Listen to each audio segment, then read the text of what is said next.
5-hour drive to Agra, and what an experience. You know, as part of it, I thought, oh my gosh, when I was thinking about flying over, we have this like 4-hour car ride, and I was just dreading it. You know, what was that going to be like? And I didn't want the trip to end. I mean, it was just seeing the people and the experiences, and just wondering what the stories were behind all of those different people. In some ways, it kind of reminded me of like being in a 5-hour-long UNICEF commercial. I kept on asking myself, like, am I really here? Was it real, or was it a movie? It was just because I was kind of tired, and it was also real. But the people, it just reminded me that, you know, the world is a big place, and there's much more than the brick walls and the nice even roads that we're doing, and it just felt so real. So one of the things, in my position, I get to travel around the world, so it's a great opportunity to sort of see things. And I learned not to judge a country on anyone's terms but their own.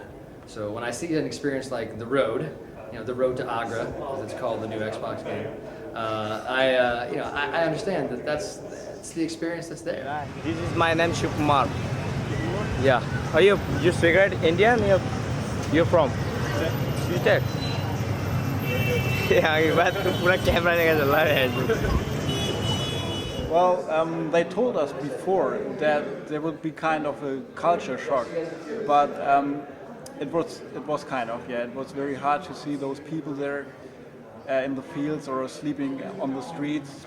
I definitely was eye-opening enough on the way here, just remembering, wow, this is what the world's like.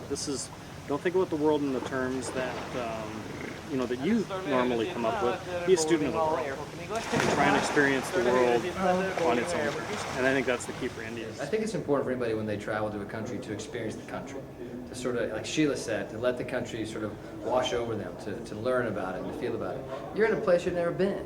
You're with people you've never known. You're in a culture that's foreign to your own. If you don't slow down and kind of taste that and check it out, you missed a huge opportunity. I think I think that every year, every different place has every country has something that they can offer to the world that's very unique.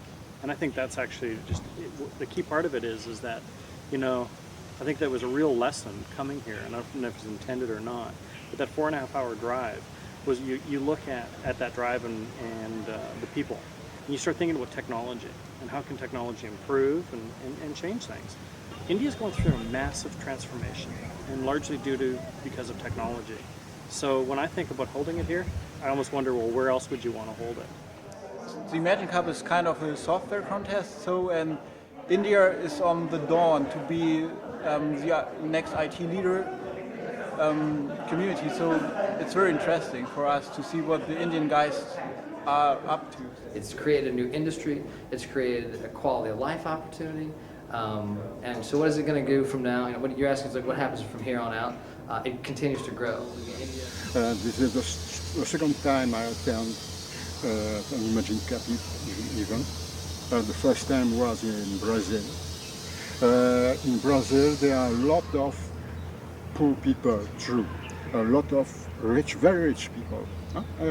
Sometimes I was disappointed, but here this is quite different. And we must do something for these people.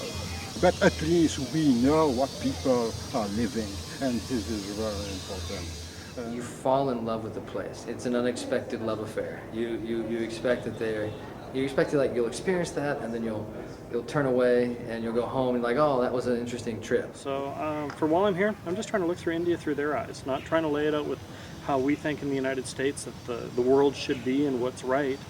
And look through here, and it's just an amazing thing to be a part of.